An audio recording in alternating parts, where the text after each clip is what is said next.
নমস্কার বন্ধুরা, home cook মঞ্জুতে আপনাদের সবাইকে অনেক অনেক স্বাগত। তো আজ আমি ফুলকপির একটা রেসিপি বানিয়েছি। এটি হচ্ছে আলু আর সয়াবিন দিয়ে এই ফুলকপির রসাটা আমি বানিয়েছি। তো নিরামিষ দিনে কিন্তু এইরকম একটা রেসিপির ভীষণই প্রয়োজন এই শীতের দিনে। তো এই ফুলকপির আমি রেসিপিটি কিভাবে বানাচ্ছি এখন সেটাই আপনাদের সাথে শেয়ার করছি। চলুন। প্রথমে কড়াইতে আমি সরষের তেল দিয়েছি এবং কড়াইটাকে খুব ভালো করে গরম করে নিচ্ছি। খুন্তির সাহায্যে আমি তেলটাকে একটু ছড়িয়ে দিচ্ছি যাতে তেলটাও খুব ভালোভাবে গরম হয়ে যায়। তো এরপর প্রায় 4টে কি 5টে মতো আলু আমি এরমভাবে ডুমো ডুমো করে কেটে রেখেছি এবং সেই আলুটাই এখন ভাজতে দিয়েছি নুন আর হলুদ দিয়ে। তো নুন আর হলুদ দিয়ে আমি আলুটাকে এখন খুব ভালো করে ভেজে নেব। বেশ লালচে লালচে করে ভাজবো, তাহলে কিন্তু খেতে অনেক বেশি ভালো লাগবে। যেহেতু এটা নিরামিষ একটা সবজি আমি রান্নাটা বানাচ্ছি, তো সেই জন্যে আলুটা যাতে ভালো লাগে খেতে, সেই জন্য বেশ লালচে লালচে করে আমি আলুটাকে ভাজবো। তো দেখুন আলুটার মধ্যে কিন্তু বেশ লালচে লালচে কালার চলে এসেছে। এখন আলুটাকে আমি তুলে রাখছি।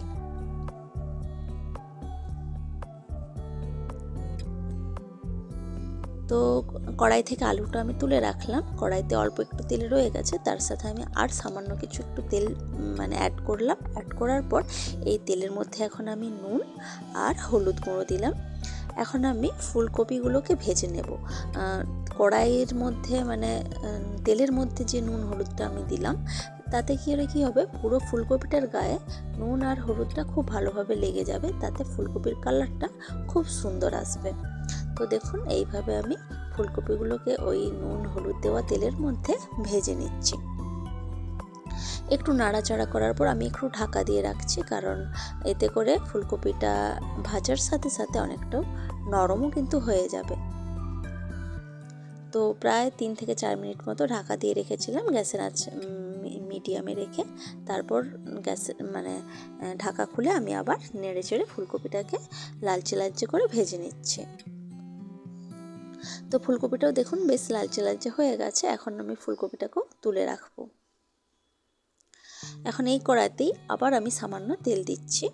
এখন তেলটা দেওয়ার পর তেলটা গরম হয়ে যাওয়ার পর আমি দেব সয়াবিন। যে সয়াবিনটা আমি ভিজিয়ে রেখেছিলাম, প্রায় 15 মিনিট মতো আমি এই সয়াবিনটাকে ভিজিয়ে রেখেছিলাম জলের মধ্যে। তো সেই জলটা চেপে ফেলে দিয়ে শুধু সয়াবিনটাকে আমি ভেজে নিচ্ছি। একটু নাড়াচাড়া করার পর আমি নুন দিয়ে নিচ্ছি।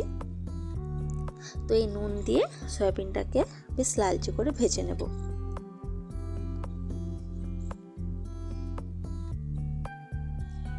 তো সয়াবিনটার মধ্যেও অনেকটা লালচে কালার চলে এসেছে। এখন সয়াবিনটাকেও আমি তুলে রাখছি। এখন এই কড়াইতেই আমি আবার সামান্য তেল দিচ্ছি। যেহেতু সমস্ত কিছু আলু, ফুলকপি আর সয়াবিন আমি সব কিছু আলাদা আলাদা করে ভেজেছি, খুব ভালো করেই ভেজেছি, সেই জন্য আমি কিন্তু তেলটা খুব কম ইউজ করছি এই মশলাটা করার জন্য। তো তেলটার মধ্যে দিলাম ফোড়ন, কিছু দিয়েছি, যেমন শুকনো লঙ্কা, তেজপাতা, গোটা জিরে আর গোটা গরম মশলা ফোড়ন হিসেবে দিয়েছি। তো এই ফোড়নগুলো থেকে খুব সুন্দর একটা গন্ধ বের হবে। তো গন্ধটা যখন খুব সুন্দরভাবে বের হয়ে যাবে, তখন আমি 1 চামচ মতো আদা বাটা দিচ্ছি এই তেলের ওপর। তো আদা বাটাটা ছিটোচ্ছে যেহেতু, তো প্রথমে আমি হলুদ গুঁড়ো দিয়ে দেবো। এতে করে আদা বাটাটা এই যে ছিটে যাচ্ছে, তো সেটা বন্ধ হয়ে যাবে। তো আগে হলুদ গুঁড়ো দেওয়ার পর আমি এক এক করে সমস্ত গুঁড়ো মশলাগুলো দিয়ে দিচ্ছি, যেমন জিরের গুঁড়ো, ধনের গুঁড়ো, লঙ্কার গুঁড়ো আর অল্প একটু কাশ্মীরি লঙ্কার গুঁড়ো। এতে করে কালারটা খুব সুন্দর আসবে এই রান্নাটার মধ্যে। তো কাশ্মীরি লঙ্কার গুঁড়ো দেওয়ার পর আমি মশলাটা এখন খুব ভালো করে একসাথে মিশিয়ে নিচ্ছি। আর যেহেতু সমস্ত মশলাগুলো আমি গুঁড়ো মশলা অ্যাড করেছি যাতে পুড়ে না যায়, সেই জন্য খুব সামান্য পরিমাণ আমি জল দিচ্ছি। এই জলটা দিয়ে মশলাটাকে খুব ভালো করে কষিয়ে নেব। অল্প জল দিয়ে যদি মশলা কষানো যায়, তাহলে মশলা কিন্তু খুব ভালোভাবে কষানো হয়, আর এতে কিন্তু রান্নাও খেতে অনেক বেশি ভালো লাগে। তো দেখুন মশলাটা বেশ কিছুক্ষণ এরকমভাবে কষিয়ে নেওয়ার পর আমি একটা বড় সাইজের টমেটো পিউরি করে রেখেছি, পিউরি এই গ্রেট করে রেখেছি, সেই গ্রেট করা টমেটোটা আমি এখন এই মশলাটার সাথে মিশিয়ে এখন এই মশলাটা পুরো একসাথে সব কিছু খুব ভালো করে কষিয়ে নেব, যাতে করে কোনো রকমভাবে টমেটোর মধ্যে থেকে কোনো কাঁচা গন্ধ না রয়ে যায়। তো এইভাবে নেড়ে চেড়ে আমি মশলাটাকে বেশ কিছুক্ষণ ধরে কষিয়ে নিচ্ছি। মশলাটা যতটা ভালো কষানো হবে, ততটা রান্নার কিন্তু টেস্টটা বেশি ভালো আসবে। তো দেখুন মশলা কিন্তু আমার কষানো হয়ে গেছে আর তেলটাও ছেড়ে ছেড়ে আসছে। তো এখন আমি যে সবজিগুলো ভেজে রেখেছিলাম মানে আলু আর ফুলকপি আর সয়াবিন সব এক এক করে আমি কিন্তু দিয়ে দিলাম। এখন সব কিছু একসাথে মিশিয়ে নেব মশলাটার সাথে। তো এইভাবে মিশাতে মিশাতে সব কিছু একটু আবার কষানো হয়ে যাবে একই সাথে।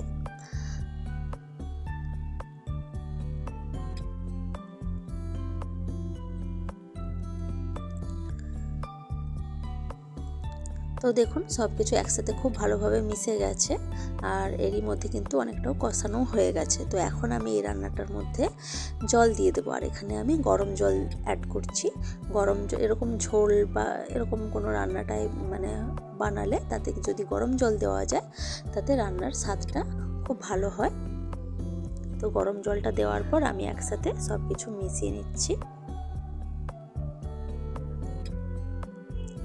আপনারা যেরকম ঝোল রাখতে চাইবেন সেই বুঝে জলটা দেবেন। আমি যেহেতু খুব বেশি ঝোল রাখবো না, একটু রসা রসা ব্যাপারটা থাকবে, সেই জন্য আমি মিডিয়াম মানে জল একটু কম দিয়েছি। আর তাছাড়া যখন সয়াবিনটা আরও মানে সেদ্ধ হবে তাতে করে কিন্তু জল অনেকটাই টেনে নেবে। তো প্রায় আমি এরমভাবে জল দিয়ে প্রায় 4 থেকে 5 মিনিট মতো ঢাকা দিয়ে রেখেছিলাম। 4 থেকে 5 মিনিট মতো পর আবার ঢাকা খুলে 1 চামচ মতো চিনি আর হাফ চামচ মতো গরম মশলার গুঁড়ো অ্যাড করলাম। নিরামিষ রান্না যেহেতু গরম মশলা আর একটু চিনি দিলে রান্নাটা খেতে অনেক বেশি ভালো লাগবে। তো একসাথে সব কিছু মিশিয়ে দিয়ে আবার আমি ঢাকা দিয়ে রাখছি 1 থেকে 1.5 মিনিটের জন্য, যাতে চিনিটা গলে যায় এবং সমস্ত রান্নাটার মধ্যে খুব ভালোভাবে মিশে যায়। তো 1 থেকে 1.5 মিনিট মতো পর গ্যাস খুলে দেখুন মানে গ্যাসের আঁচটা আমি মিডিয়ামে রেখেছিলাম, একটু বাড়িয়ে আমি আবার একসাথে সব কিছু মিশিয়ে নিচ্ছি এবং এরপরে কিন্তু আমি গ্যাসের আঁচটা পুরোপুরিভাবে বন্ধ করে দিয়েছি। আর এতে করেই কিন্তু আমার রান্না এই পর্যায়ে একদমই রেডি। তো একটু ঠান্ডা হয়ে যাওয়ার পর তারপর আমি সার্ভ করেছি। দেখুন আলু, ফুলকপি আর সয়াবিনের রসা। আমাদের এই মানে শীতকালে তো ফুলকপি ভীষণই ভালো পাওয়া যায়। তো নিরামিষ দিনে যদি ফুলকপির এইরকম একটা রেসিপি বানানো যায় তো আর চিন্তা থাকবে না মানে কি রেসিপি বানাবো, নিরামিষ দিনে কি খাবো, কি দিয়ে কি খাবো। তো এইটা কিন্তু ভাত, রুটি, লুচি, পরোটা আপনি কিন্তু যে কোনো কিছুর সাথেই সার্ভ করতে পারবেন। ভীষণই ভালো একটা নিরামিষ রেসিপি। তো রেসিপিটি আপনাদের কেমন লেগেছে সেটা কিন্তু অবশ্যই আমাকে কমেন্ট বক্সে জানাবেন। ভালো লাগলে লাইক, কমেন্ট, শেয়ার করবেন এবং চ্যানেলটি সাবস্ক্রাইব করে আমার পাশে থাকবেন। তো আজকের মতো টাটা, বাই বাই। দেখা হচ্ছে অন্য কোনো দিন অন্য কোনো ভিডিওতে অন্য কোনো রেসিপির সাথে।